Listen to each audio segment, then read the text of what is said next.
everyone. Angelo BehindTheVault.net.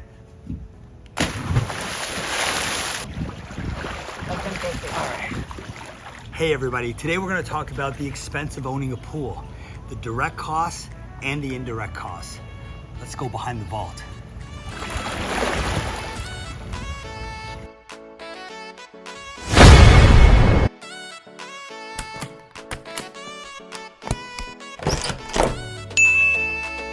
Having a pool is great.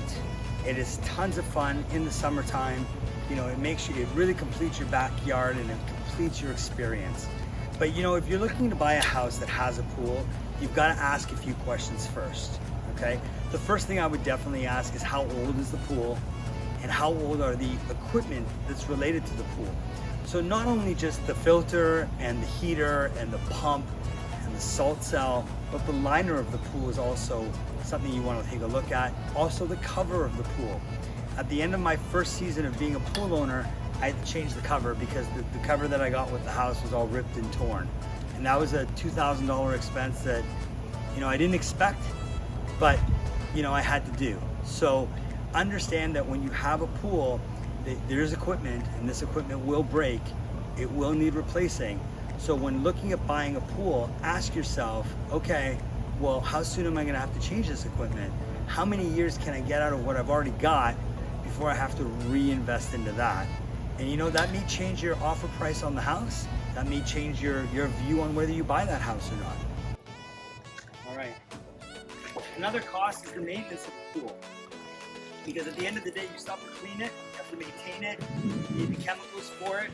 It's gonna take time, it's gonna take effort. So when having a pool, understand that while it's tons of fun to have all your friends over and have pool parties and do all those great things, it's going to take time, it's going to take effort. There's going to be a cost between the salt, between the chlorine, between the maintenance, whether it's shock, pH up, pH down, who knows what you're going to need.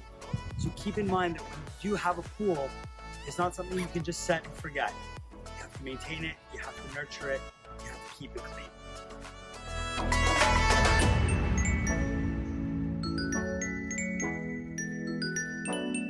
So the other thing you have to consider when you have a pool is you're gonna have costs that are gonna change and go up. Water's a big one. Now, if you have the right cover for a pool, the snow in the wintertime, if you live in a climate that has snow, will melt and drop into your pool. Also, you know, if you live in a rainy climate, the rain will also help, you know, keep that water bill down a little bit, but your water bill is gonna go up. You know what else is gonna go up? Gas bill, to heat that pool. Your electrical bill, to run the equipment.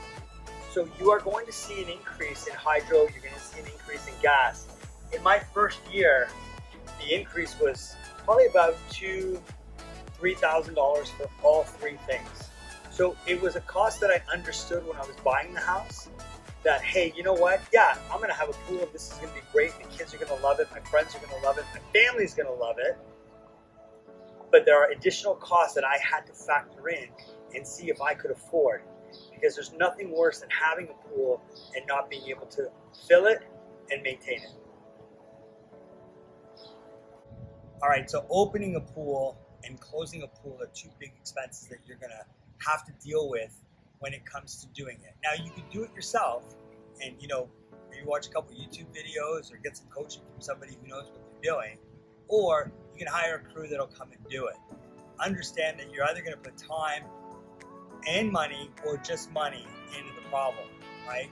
So there's an additional cost when it comes to opening the pool and getting it pool ready and closing the pool to make sure that it's safe throughout the winter time if you live in a climate that you can't have a pool year-round. Having a pool is fantastic, but there's one cost that most people forget about, and that's entertainment. You have a pool, it means your house is the place to be. Your friends are gonna invite friends over, you're gonna invite friends over, you're gonna have pool parties galore. What does that mean? More water is gonna get used in your pool because people will be splashing around. More towels need to be dried. I mean, I've got a line that I can put them up in when it's not raining. But you know what? That means barbecues, that means more food, that means more grocery bill. So just be wary and ready. If you've got a group of friends that come over on a regular basis, maybe you potluck it. Maybe you say, hey guys, I'll provide the venue, you bring the food, right? I'll provide the venue, you bring the drinks, you bring the food, you bring the desserts. Keep those extra costs in mind. Yeah, it's fun to have a pool, it's fun to host parties, but those costs are gonna rack up.